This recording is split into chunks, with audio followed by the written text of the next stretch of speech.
இப்ப 2 பேரும் police station போறாங்க.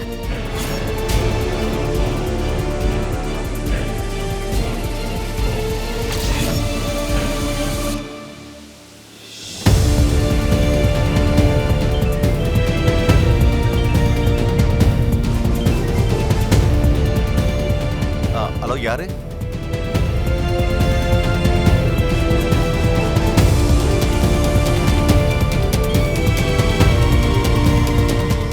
நான் தான் மனிஷா.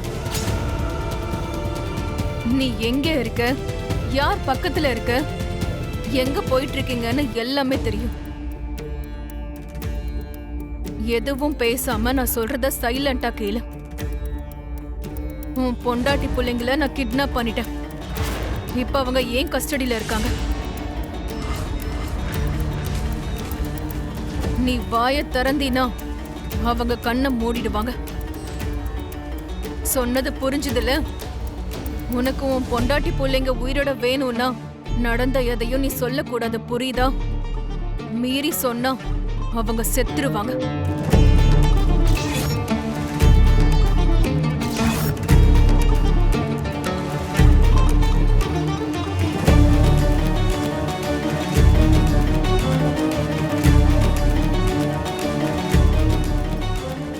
என்னமோடா, எனக்கு ஒன்றும் புரியல.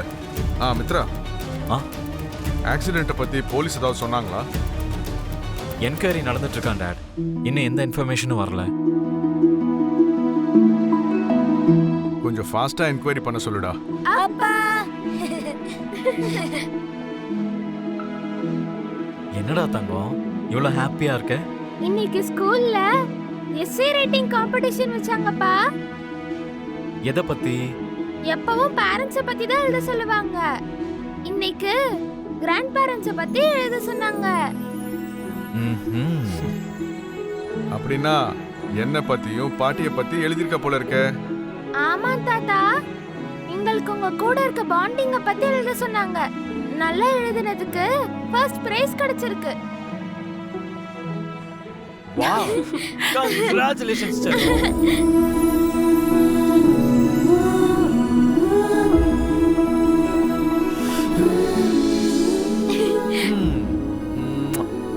சொல்லு தங்கம், பிரைஸ் கிடைச்சதுக்கு உனக்கு என்ன வேணும்?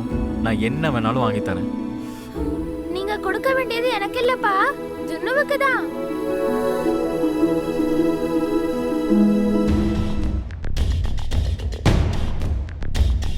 என்ன சொல்ற லக்கி? பிரைஸ் கிடைச்சது உனக்கு இல்லையா? இல்ல சித்தப்பா, ஜுன்னுவுக்கு தான் கிடைச்சிருக்கு.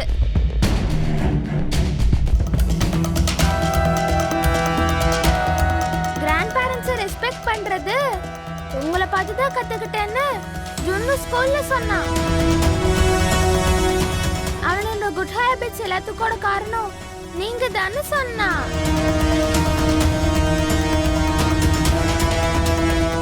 அது சரி ஜுன்னு, என்ன பத்தியும் பாட்டியும் பத்தியும் உனக்கு தெரிஞ்சது கொஞ்சம் தானே. இப்போ கொஞ்ச நாளைக்கு முன்னாடி தானே நம்ம சந்திச்சோம்.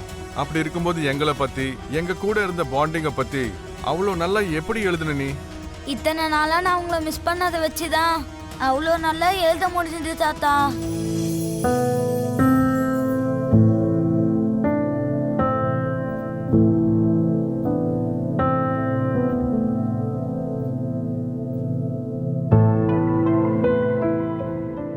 ஒவ்வொரு வீட்லயும் பூஜாரி இருக்கிற மாதிரி கிராண்ட் பேரண்ட்ஸுக்கும் ஒரு ரூம் இருக்கணும்னு, அவங்கள கடவுள் மாதிரி பாத்துக்கணும்னு அவங்க தான் நமக்கு இன்ஸ்பிரேஷன் எழுதுன.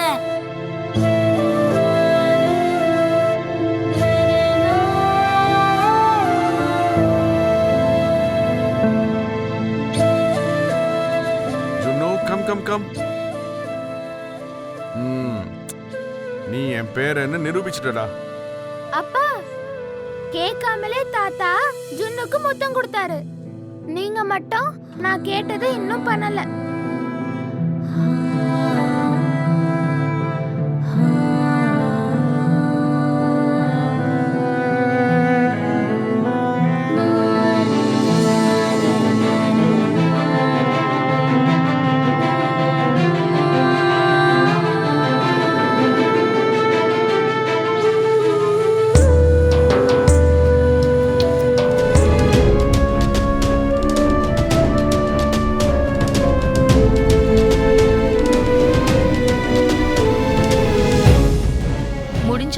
நிஷா, எல்லாம் முடிஞ்சு போச்சு. இந்த வீட்ல உனக்கான இடம், மித்ரா மனசுல உன் மதிப்பு எல்லாம் நொறுங்க போற டைம் வந்துருச்சு. இந்த ஃபேமிலியோட ஹிஸ்டரியில உன்னோட பக்கத்தை கிழிக்க போற நேரம் வந்துருச்சு. என்ன பேசிட்டு இருக்கீங்க ஆண்டி? இன்னும் கொஞ்ச நேரத்துல நடக்க போறதுதான் சொல்றேன். ஆதாரத்தோட அரவிந்த் அக்கா இங்க வர போறாங்க. அவங்க வந்த உடனே உன் தண்டவாளத்தை எல்லாம் தண்டவாளம் ஏத்திடுவாங்க. மித்ரா உன் கழுத்தை பிடிச்சு வெளியே தள்ளிடுவான். லக்ஷ்மி போலீஸ கூப்பிட்டு உன்னை அரெஸ்ட் பண்ண வச்சிருவான். அரவிந்த் அக்காக்கு எதிரா இருக்கிற அந்த ஆக்சிடென்ட் வீடியோவை காரணம் காட்டுறதெல்லாம் இப்ப வேலைக்கே ஆகாது. அக்காக்கு முன்னாடியே கொலை முயற்சி கேஸ்ல நீ ஜெயிலுக்கு போயிடுவ. ஆண்டி, நானே இங்க டென்ஷன்ல இருக்கேன்னா நீங்க என்ன இன்னும் பயமுறுத்துறீங்க. நீ பதட்டப்பட்டாலும் பயந்தாலும் நடக்கிறத தடுக்க முடியாது. பண்ணன தப்புக்கும் பாவத்துக்கும் நீ தண்டனையில இருந்து தப்ப முடியாது. இப்ப நீ பண்ண வேண்டியதெல்லாம் ஒண்ணுதான். என்னது அது? இதுக்குள்ள என்னை இழுத்து விடாம இருக்கிறது. மித்ரா உன்னை வெளியே தள்ளுறதுக்கு முன்னாடியே பேக தூக்கிக்கிட்டு யார்கிட்டயும் சொல்லாம நீயா வீட்டை விட்டு வெளியே போயிடு. அது மரியாதையாவும் இருக்கும், அவமானமும் இல்லாம இருக்கும். என்னால மித்ரா விட்டுட்டு இருக்க முடியாது. ஒருவேளை அந்த நிலைமை வந்தா என் உயிரை விட்டுருவேன். ஆனா ஒருத்திய மட்டும் சாக மாட்டேன். அப்படின்னா துணைக்கு என்னையும் கூட்டிட்டு போயிடுவியா என்ன? ஆஹா, உனக்கு அந்த சான்ஸை தரமாட்டேன். நீ சாகணும்னு செத்துப்போ, என்ன மட்டும் இழுக்காத.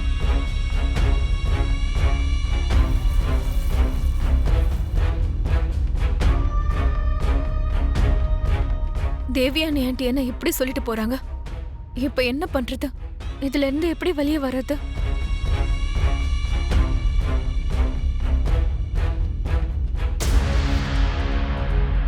மாமா மாமா, அத்தை இன்னும் வரவே இல்லை. எப்ப வருவாங்கன்னு பசங்க கேக்குறாங்க. நானும் அவளைத்தாம்மா எதிர்பார்த்துக்கிட்டு இருக்கேன். இப்போதான் ஃபோன் பண்ணேன், ஸ்விட்ச் ஆஃப்னு வருது.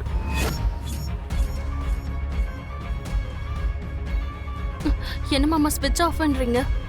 அத்தையோட ஃபோன் எதுக்காக ஸ்விட்ச் ஆஃப்ல இருக்கு? ஃபோன்ல சார்ஜ் தீர்ந்திருக்கும்னு நினைக்கிறேன்க்கா.